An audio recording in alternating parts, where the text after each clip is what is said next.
every trans person should get free surgery. We got. Even in China, even though we have nothing to do with China, you gotta we stop. hate them. They're not. So here we are with the debate between Cenk Uygur and his nephew Hasan Piker. So apparently this debate is a heated debate with Cenk Uygur and his nephew, and Cenk Uygur is loud and there's a lot of cursing and everything, but the topic is losing the elections over woke trans stuff.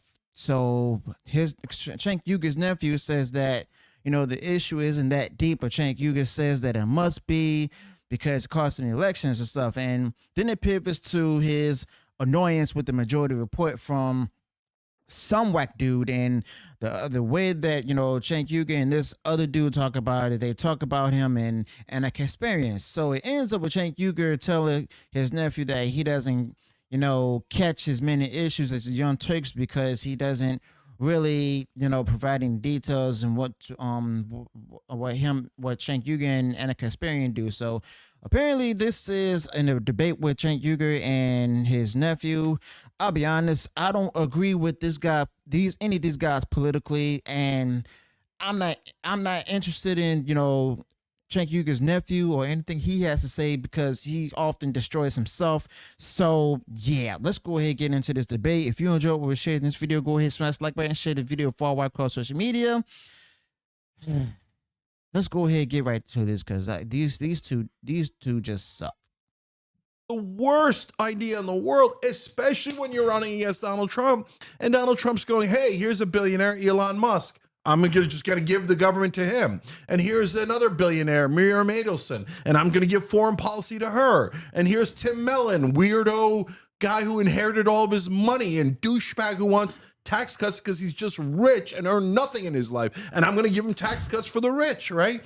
But they never make that case because they're corporate douchebags. Kamala Harris, Joe Biden, Hillary Clinton, all of Democratic leadership.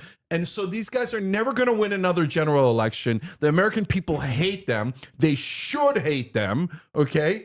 And so what the right wing doesn't understand is both the populist left and what they call the woke left, I call radical left or whatever, we'll figure out the label in a minute.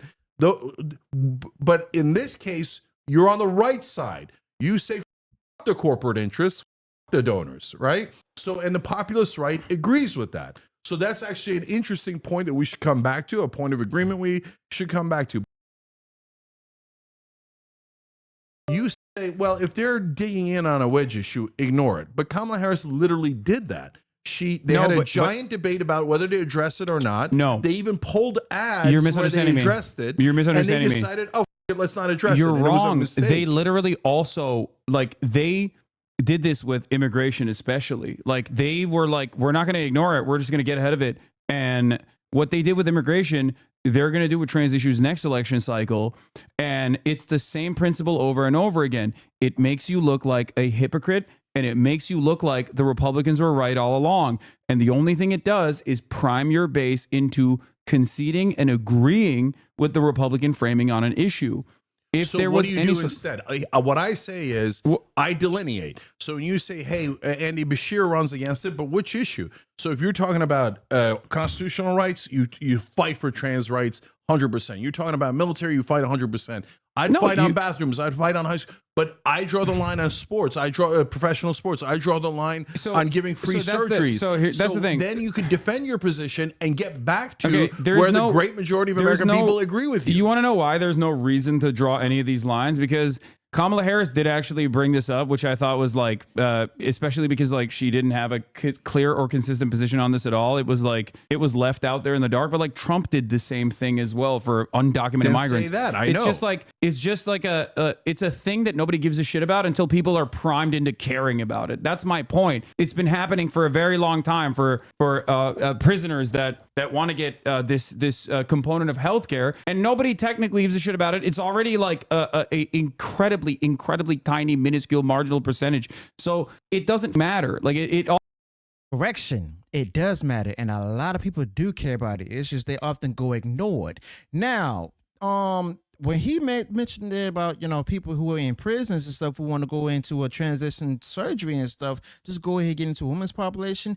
That's just an easy way out of them doing their time and everything. And there's been horrible reports about that. That's something that Cenk Uygur's own nephew doesn't even understand. You see, Cenk Uygur is actually on the right track. These kind of issues is what helped to hurt the left in the in this past election. It's like that, as well as illegal immigration, and then there's also the economy. Now, the fact of the matter is, Trump did promise to, make sure that women still will only use the women's restroom, as well as make sure men don't participate in women's sports. Now, the fact of the matter is that Cenk Uygur did have a good point, while Hasan Piker did some pushback, but at the same time, those pushbacks don't even carry anything to help his argument and all of that. So once again, this dude is wrong and stuff, and surprisingly, Cenk Uygur is right, or at least on the right track. I don't know. Honestly, I don't care about what Cenk Uygur has to say, or even his nephew. I'm not a fan of either one of them. Ultimately, doesn't matter. I'm saying if the Democrats had but something it did matter. If Democrats had, but it didn't, and I'll get to that in a second. If Democrats had something that they were fighting for, nobody would give a shit about this. That's the point. Yeah, but that you brought up Bernie Sanders, and you said, "Oh, healthcare, universal healthcare." Bernie Sanders has also said trans rights are human rights. Like, you know what I mean? It's not like. But that's the difference between 2016 and 2020. It's not like Bernie Sanders. It's not like Bernie Sanders himself is saying like, "Yeah, trans people, we got to cut them out of this bargain." Trans people, you guys are just making that up. No, but in Haas, when you frame it first that of all, way, you get all these crazy Republicans people are online. saying that. Republicans are saying that. No, I know, but we're not saying that. But No, you get I all know. these crazy people online who are like, "Oh my God, if you don't agree to free surgeries for every trans person on planet Earth, you're a Nazi." Well, those people exist, and those people. Okay. That is the radical left, and they are stupid, and they do cost us elections. No, you're hyper focusing, and I've had this conversation privately with you many times over. You are hyper focusing on people that are in your replies on Twitter, and because so you agree with me, that radical left because is bullshit, all you interact, stupid dumbasses. Do you agree? There are a million people that are both in your replies that have also gotten mad at me as well, time and time again, on specific issues, maybe ones that even pertain to trans rights. Okay. It's not just people he's saying there's only people who comment or, in his DMs and everything who he's responding to. He was responding to everybody, even those who are on the left, as I call them, the woke left. Okay. And the fact of the matter is that this issue, like trans issue, is not the only issue that people were often upset about, but like the other issues that I stated before as well.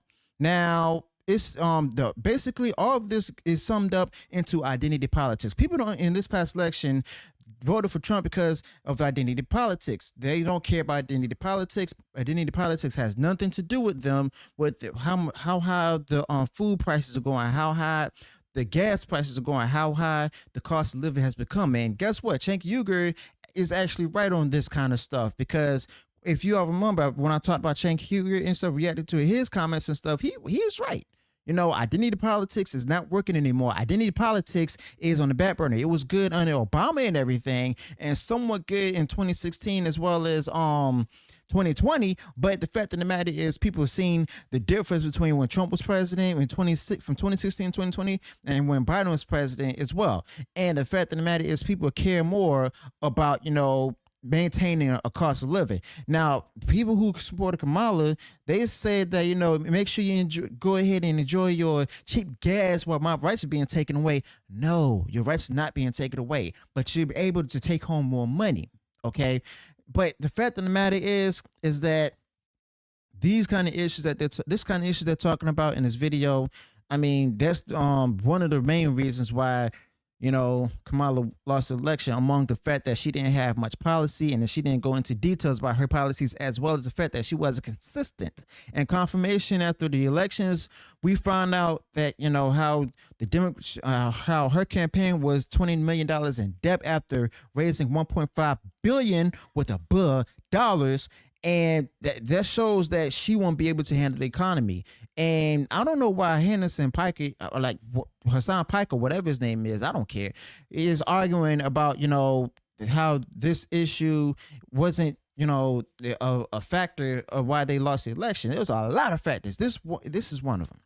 It literally doesn't matter. People get very passionate, understanding. I'm very It's understanding. shocking agreement. I agree. There's I 13 understand- douchebags online. That's what but I said from day one. I know, but why the would you ever hyper focus on Okay, but people Haas, like because that? you look, no. So you might be No, doing the you're right doing- thing. Hold on. You're doing the on Bill your Maher show- thing. No, You're bullshit, demanding that there needs to be a sister bullshit. No, you're Hold doing on, the let me Sister explain. Soldier moment. No, That's it. bullshit. No, you're trying Okay, to- so the minute we said the most reasonable things on earth, which you now agree with apparently, then what happened? It wasn't just the 13 douchebags online. And by the way, everybody said, no, those 13 douchebags represent all the left. You're not on the left anymore because the 13 douchebags control the left. And then what happened next? Then Majority Report jumped in, and Lance from the Serfs, and all the other little dirtbags jumped in, and they were like, "No, Cenk and Anna are turning right. The 13 douchebags are right. We need to protect every trans person should get free surgery. We got. Even in China, even though we have nothing to do with China, we hate them. They're Nazis. You got to okay. I mean, I'm 100% right. Every dirtbag show did it. You got to calm Every down. dirtbag show did it.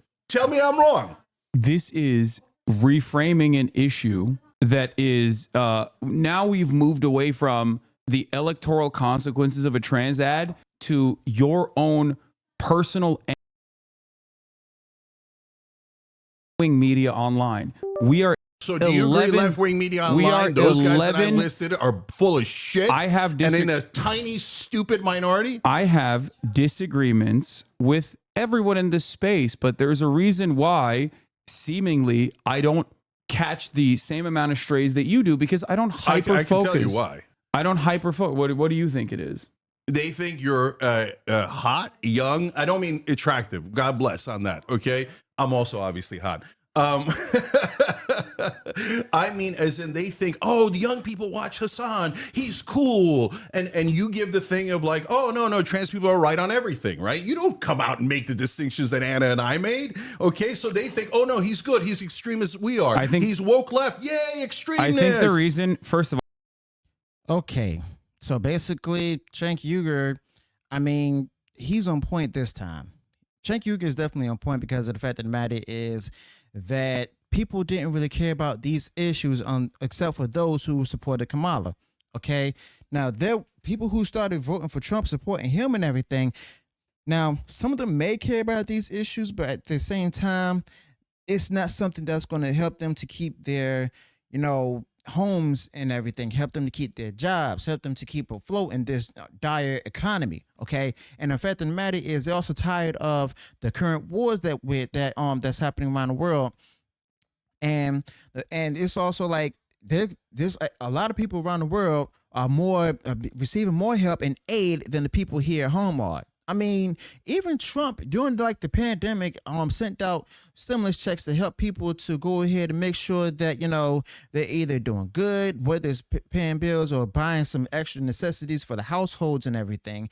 And even that was limited. But at the same time, at least Trump actually did something for the people, not only with the stimulus checks, but also before the pandemic when he was in earlier years in office and stuff, he decided to go ahead and change Obama's, procedures and everything with the economic procedures to where people just started to go ahead and taking home more money and stuff because he helped to eliminate I think it was state tax or federal tax. I can't remember, but either way, that was done away with temporarily and stuff, and that's what led to people to take home more money. But the fact of the matter is, whether Hasan Piker refused to accept it or not, Cenk Uygur is definitely right and everything. And it's on point as usual because the things that he and Anna Kasparian talk about on the Young Turks are often the things that are up to date and current and everything. And also, Cenk Uygur and Anna Kasparian on the Young Turks, in case Hasan Piker forgets, they're often not only criticizing those on the right, but also those on the left. They criticize everybody as when they're not consistent, hopefully. At least Anna Kasparian does it better or more than Cenk Uygur does. But Cenk Uygur, I mean, he's on the right track. I mean, recently he's been accused of, supporting Trump and being MAGA and all of that, but he's nowhere near being a Trump supporter or even MAGA. All he did is state that, that the right has some valid points because of the fact that the woke left or the far left, or as he called the radical left, are often proven right. So let me know your thoughts about this in the comments below. Also, be sure to include any additional thoughts you might have in this particular topic. If you enjoyed what I shared in this video, go ahead, smash the like button, share the video far wide across social media. Be sure to subscribe to the channel, click bell notifications, so that way you're notified of future uploads and updates. Till then, peace.